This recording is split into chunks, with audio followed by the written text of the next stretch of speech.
Hello everybody, it's me, Cinematthew, with another initial reaction. Now, over the summer I've been watching a lot of films, and I've been trying to understand something about the filming media because I am very passionate about my love for film, and I've been trying to make my own films for years. However, I have been kind of caught up in the summer craze, as it will, and have gotten rather, sort of lazy in video production, and that's just because, I've been busy. However, some things just inspire you to do crazy things, and I'm making this video because I saw Thunder Force. Like, it's a movie that my family, or at least my parents, absolutely adored. And I feel the need to make it raw. I'm filming this on a staircase. I'm filming this in not even a traditional shirt because I feel so raw in terms of emotion. This film is... It's beyond description, it's beyond logic, it's beyond any good filmmaking. It's just a mess. And it's a unique kind of mess because while there were moments that made me smile where I was just like, okay, that's kind of nice. And there are moments, particularly with the Jason Bateman character, who was pretty funny, I will admit. He got 2 laughs out of me. My qualification for a good comedy is at least around 10 laughs, but I got 2 and 4 smiles. And until the end at the movie, where it did something so stupid that I genuinely burst into maniacal laughter, just letting all the emotions loose. Like, it's weird to describe what this movie did. It was such a awful kind of filmmaking that I don't even know how to describe it. Like, it physically felt wrong in almost every way. It felt manufactured like a typical comedy does, there's the typical joke formula, and it's almost like manipulative of the audience, because it just takes like such simple comedy stuff and just turns it into the most disgusting, poorly timed, awfully acted, and just awful kind of humor. It is just unique, and I can't even describe it. Like, these are raw initial reactions, and it might not even be that interesting because I can't fully articulate what I saw. Thunder Force, it's a movie that basically takes what you expect from a comedy movie and just makes it into the most bland and predictable kind of comedy you could ever imagine. Being predictable is something that comedians often struggle with in terms of comedy. But this film, it's just awful in every single way. It is so amateur and so poorly produced. It's just the most primitive form of bad. And a primitive form is something that I love in terms of filmmaking. That's why I love railroading so much, because it brings that back so much primitive love for the world. And this brings in so much primitive dumbfoundedness and confused emotions because of how much it fails to convey. It's amazing. It's like, wow. It's overcooked. It's undercooked. It is so bad. And I don't even... I guess I could start with a plot synopsis. It's already at the 5-minute mark, and I haven't even discussed the film. It's like, this feels like the Dr. Jekyll and Mr. Hyde review of the Angry Video Game Nerd. But that's only because this was truly just a unique experience for me. Basically, I'm sorry you had to deal with my rambling here. It's just Thunder Force is something that just confused me and turned me into somebody who doesn't even know how to review stuff.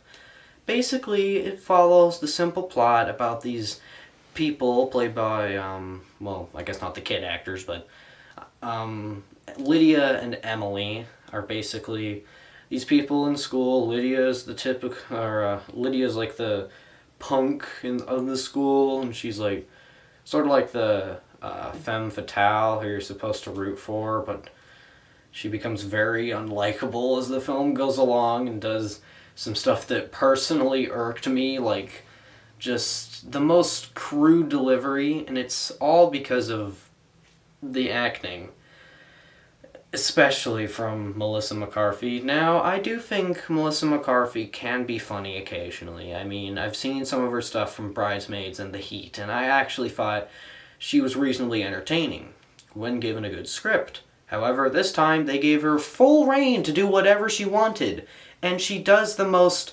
stupid form of comedy that is indescribably awful. It attacks every sense of what is right in the world and just exaggerates it to the point of just terribleness. And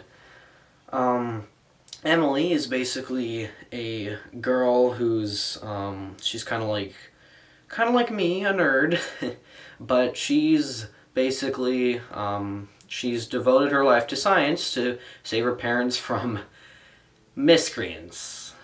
That is not a joke. That is literally what the villains are called. Miscreants. Oh well. I mean, and then adult Lydia is obviously Melissa McCarthy, and adult Emily, I hope I didn't get them mixed up, is Octavia Spencer, who just seems so bored and uninterested in the film. I understand that she was probably friends with Melissa McCarthy in real life, and, you know, that's great, but she kind of seems like Daniel Craig in Spectre. Like, she just does not want to be there and puts very minimal effort into it.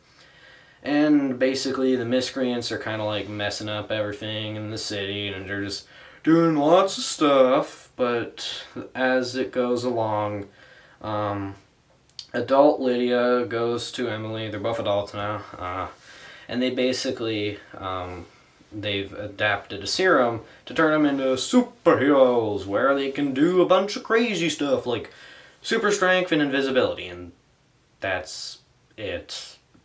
Quite bland in terms of choices of creativity. And the things that they do, basically they get the serum from Melissa McCarthy acting dumb, which is kind of what carries the film in a way, and it is not funny at all. It's probably more entertaining to see me ramble like this than to watch her do it. It was excruciating. And it's weird because at the end of the film, I saw it was 1 hour and 40 minutes long. And I was like, I feel like I've been in purgatory. How do you do that? You take a very short runtime, and yet you're able to fill it in with so much filler and so many amateur mistakes that I couldn't even detail how many I saw. Like, there's a scene where at the end of the film, with the villain's big plan, you see like a bomb. How original, a bomb about to blow up. And basically, you see the bomb, and it's ticking down, but then it goes from 1 minute 44 seconds to 1 minute 43 seconds, and stays at 1 minute and 43 seconds for like 10 seconds long. And I'm like, how did you miss that? In the editing stage, it genuinely feels like something that went to film school, and if it wasn't for like the effects and stuff, I would think that this was made by a bunch of people in high school. But no, with like the effects and stuff, it looks like a big superhero movie. But the effects aren't convincing at all. They're just the most bland and primitive things ever. And the only positive I can say in the movie is that there were a couple of moments with the awkward side characters that I quite enjoyed. They were just kind of funny. Until the joke went on from a 5-second little smirk to 2 minutes of excruciating pain. And I was baffled. I was like, you had something good.